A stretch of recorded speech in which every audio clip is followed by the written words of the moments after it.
آنکھ دیکھ نہ سکے. یہ محبت کا معنی ہے کہ اتنی گہرائی جو آنکھ کو دیکھنے سے روک دے. محبت کا معنی ہے گویا پتہ یہ چلا کہ جب انسان کسی سے محبت کر لیتا ہے، جب کسی سے سچی اور پکی عقیدت رکھ لیتا ہے، کسی کے دل میں اگر عاشق کے دل میں محبوب سے سچی اور پکی محبت قائم ہو جاتی ہے تو پھر اسے محبوب کے علاوہ کوئی دوسری چیز نظر نہیں آتی. اسی وجہ سے جب اللہ رب العزت سے سچی اور پکی محبت حضرت ابراہیم کو ہو گئی تو حضرت ابراہیم کے واسطے جب حضرت ابراہیم کو اللہ سے سچی محبت ہو گئی تو ابراہیم علیہ السلام کو اللہ کے علاوہ کوئی چیز نظر نہ آئی. اللہ رب العزت نے ارشاد فرمایا فَإِنَّهُمْ عَدُوٌّ لِّي إِلَّا رَبَّ الْعَالَمِينَ کہ اے محبوب ابراہیم کو اب رب کے علاوہ تمام کائنات کی ہر چیز، کائنات کی ہر شے صرف دشمن نظر آنے لگی. صرف ان کی نظر میں ان کا یار، ان کی محبت یعنی اللہ رب العزت نظر آنے لگا. اس کے علاوہ پوری کائنات دشمن نظر آنے لگی. صرف ہما وقت اپنے رب کا دیدار کرتے حضرت ابراہیم علیہ السلام. اس مقام پر حضرت شبلی فرماتے ہیں کہ محبت نام ہے اس کا، محبت نام ہی ہے اس کا کہ جب عاشق کے دل میں محبت بیٹھ جاتی ہے تو پھر اسے عاشق کے علاوہ پوری کائنات میں کوئی چیز نظر نہیں آتی، کوئی چیز نظر نہیں آتی.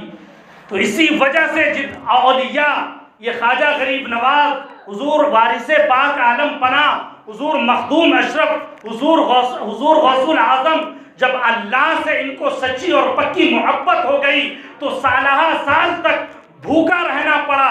لوگ ان پر پریشانیاں ڈھاتے رہے لیکن انہیں اللہ کے علاوہ کوئی چیز نظر نہیں آئی، کوئی پریشانی نظر نہیں آئی، کیونکہ انہوں نے سچی اور پکی اللہ سے محبت کر لی تھی.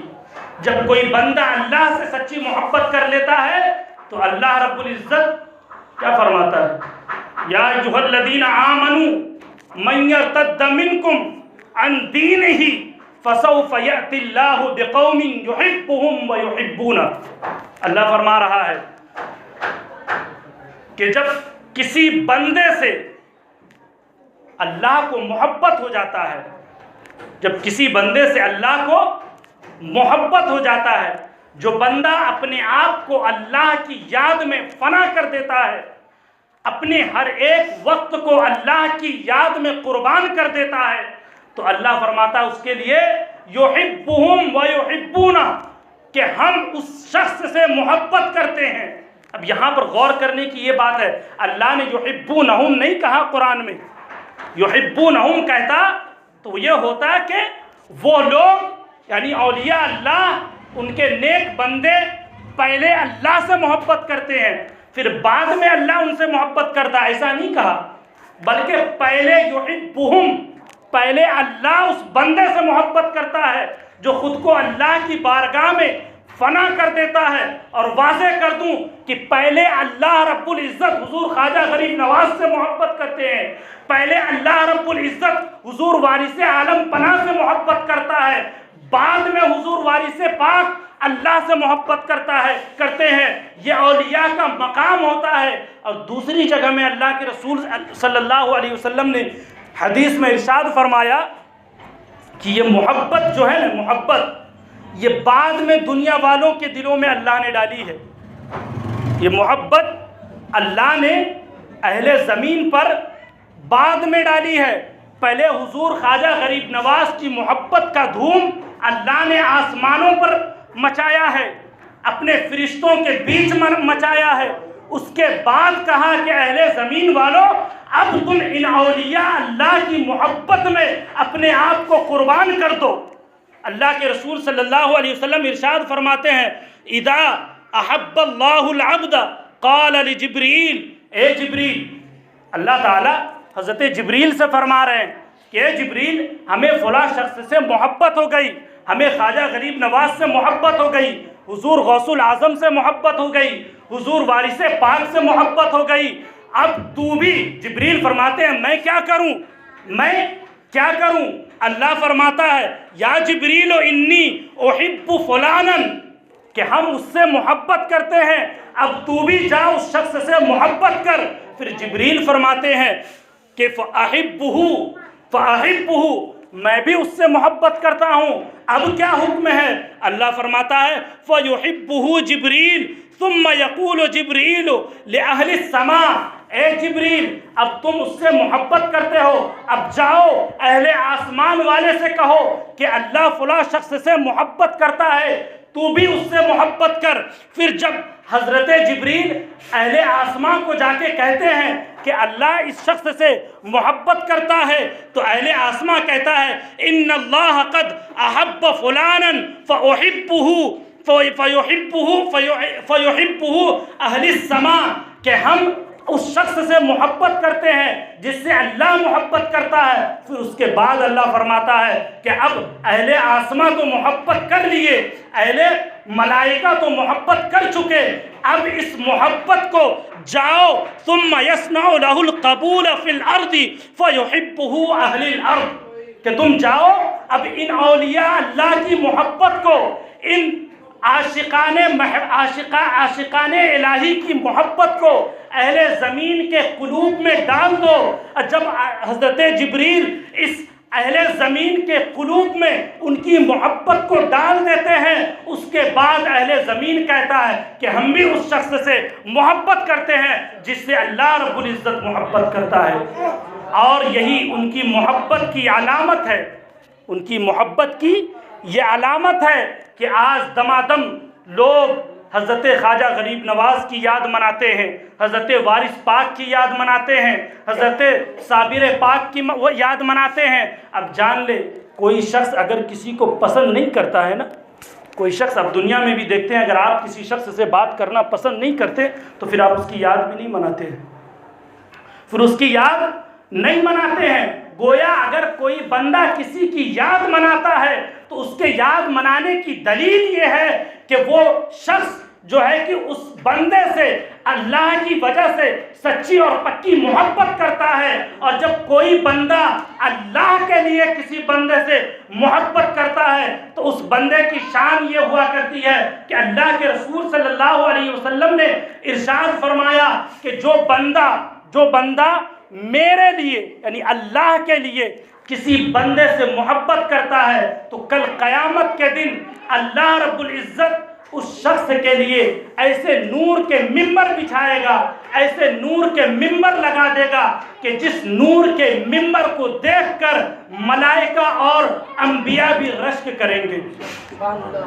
یہ ہے محبت کی شان کہ کوئی بندہ اگر اللہ کے لیے کسی سے محبت کرتا ہے تو اس محبت کرنے والے بندے کا مقام کیا ہوتا ہے۔ میں آخری بات آپ کے سامنے کر کے گزر جاؤں گا کہ یہ محبت آج آپ دیکھ رہے ہیں کہ ہزاروں سال سے حضور خواجہ غریب نواز کی یاد ہم منا رہے ہیں، حضور غوث العظم کی یاد منا رہے ہیں، حضور وارث پاک کی یاد منا رہے ہیں۔ آخر کیوں؟ دنیا میں اور بھی بہت سارے لوگ ہیں جو پیدا ہوئے، کھائے پیے بھی، سالہ سال زندگی گزارے، لیکن آج کوئی شخص ان کو یاد نہیں کرتا، کوئی شخص ان کی یاد نہیں مناتا۔ آخر کیوں حضور خواجہ غریب نواز کی یاد مناتے ہیں لوگ؟ کیوں؟ اس لیے کہ اللہ رب العزت نے قرآن میں ارشاد فرمایا هل اتى على الانسان حين من الدهر لم يكن شيئا مذکورا، کہ انسان پر ایک وقت ایسا بھی گزرا ہے کہ جب انسان تھا لیکن مذکور نہیں تھا، انسان تھا لیکن مذکور نہیں تھا۔ کیوں؟ مذکور کب ہوتا ہے انسان؟ مذکور ایسے نہیں ہوتا ہے۔ کوئی انسان مذکور، اس آپ ہزاروں آدمی کو دیکھ رہے ہیں، چل رہے ہیں، پھر رہے ہیں، لیکن لوگ اسے جانتا نہیں ہے۔ آپ حضور خواجہ غریب نواز کی طرف نگاہیں ڈالیں، حضور وارث پاک کی طرف نگاہ ڈالیں کہ آج بظاہر جسم کے ساتھ موجود نہیں ہیں، ہر چند روحانی طور پر موجود ہیں محفل میں، لیکن جسمانی صورت پہ موجود نہیں ہیں، لیکن ہزاروں سال سے لوگ ان بزرگان دین کی یاد منا رہے ہیں، ان کا ذکر کر رہے ہیں۔ کیوں؟ اس لیے کہ جب کوئی بندہ، چونکہ مذکور وہی بندہ ہوتا ہے جو بندہ اللہ کا ذکر کرتا ہے، جو اللہ کا ذکر نہیں کرتا تو کوئی اس کا ذکر نہیں مناتا۔ تو گویا پتہ یہ چلا، اللہ رب العزت نے ارشاد فرمایا کہ ہر عمل کا کوئی نہ کوئی جزا ہوتا ہے۔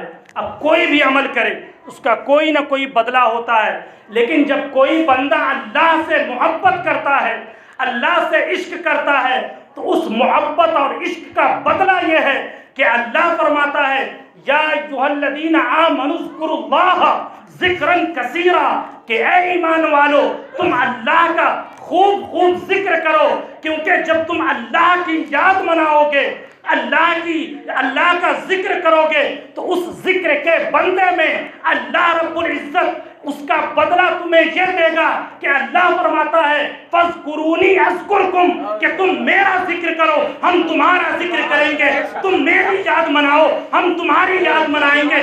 پتہ یہ چلا کہ جب کوئی بندہ اللہ کا ذکر کرتا ہے، اللہ کی یاد مناتا ہے، تو اللہ رب العزت پوری کائنات میں اس بندے کی یاد اس طرح مناتا ہے، اس بندے کے ذکر کو اس طرح عام کر دیتا ہے کہ دنیا کی کوئی بھی طاقت، دنیا کا کوئی بھی بندہ جرأت نہیں رکھتا کہ وہ اللہ کی یاد منانے والے بندے کی یاد کو مٹا سکے، دنیا سے ختم کر سکے۔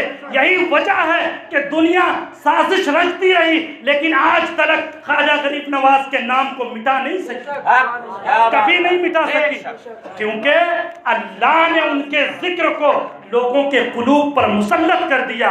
اب اللہ نے اگر کسی بندے کے ذکر کو پھیلایا ہے تو اب اس کے ذکر کو وہی شخص مٹا سکتا ہے جس کے اندر اللہ سے زیادہ جرأت اور طاقت ہو، اس کے علاوہ کوئی شخص نہیں کرتا۔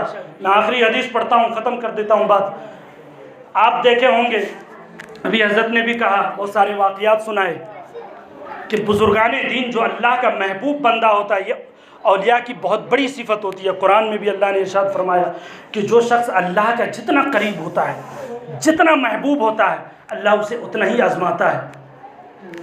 اور آپ نے دیکھا ہوگا بہت سارے اولیاء ہیں، اور ابھی بھی بہت سارے اولیاء ہیں موجود، اللہ کے محبوب بندے ہیں جن پر لوگ نکتہ چینی کرتے ہیں، ہمیشہ انگشت نمائی کرتے ہیں۔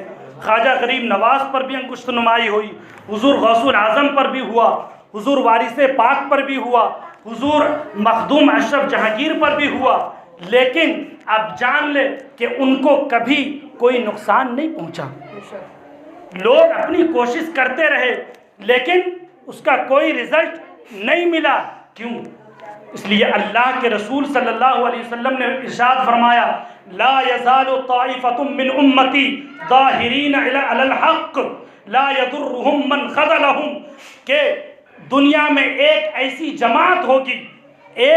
جماعت ہوگی جو حق پر قائم ہوگی، لوگ اس کے پیچھے پڑے رہیں گے، لوگ ان کے ٹانگ کھینچیں گے، لوگ ان پر انگشت نمائی کریں گے، لوگ انہیں جادوگر کہیں گے، لوگ انہیں گالیاں دیں گے، لوگ انہیں زناکار کہیں گے، لیکن جان لو کہ لا یضرهم من خذلهم، کہ ان کا کوئی شخص کچھ بگاڑ نہیں سکتا، کبھی بھی کوئی شخص کچھ بگاڑ نہیں سکتا۔ یہی وجہ ہے کہ یہ اولیاء اللہ کا نام آج تلک لوگوں کے دلوں پر راج کر رہا ہے۔ آپ دیکھیں کہ دنیا ہندوستان میں کوئی بادشاہ بن جائے، کوئی تخت کو سنبھال رہا ہو بظاہر، لیکن حقیقت میں لوگوں کے قلوب پر جو تخت شاہی ہے اس کے بادشاہ حقیقت میں حضور خواجہ غریب نواز ہے، حقیقت میں حضور خواجہ غریب نواز کی ذات ہے۔ یہی وجہ ہے کہ کوئی بھی بادشاہ بن جائے، کوئی بھی وزیر اعظم بن جائے، پہلا چادر وہ حضور خواجہ غریب نواز کی بارگاہ میں جا کر چڑھاتا ہے۔ بظاہر کوئی بھی بادشاہ ہو لیکن حقیقت میں لوگوں کے قلوب پر جو بادشاہیت کر رہے ہیں وہ خواجہ غریب نواز کی ذات ہے۔ یہ سچی اور پکی محبت کی علامت ہے۔ اگر کوئی بندہ اللہ سے سچی محبت کرتا ہے، عقیدت رکھتا ہے تو اللہ رب العزت دنیا میں بھی اس کا مقام ایک الگ عطا فرماتا ہے اور آخرت میں بھی اس کے لیے ایک الگ مقام دیتا ہے۔ میں اپنی گفتگو کو یہیں پر ختم کرتا ہوں۔ بولنے میں اگر کسی طرح کی غلطی ہوئی ہو تو اللہ رب العزت کی بارگاہ میں دعا گو ہوں کہ اللہ رب العزت ہماری خطا کو معاف فرمائے۔ آمین بجاہ سید المرسلین وما علینا الا البلاغ۔ السلام علیکم ورحمۃ اللہ تعالی وبرکاتہ۔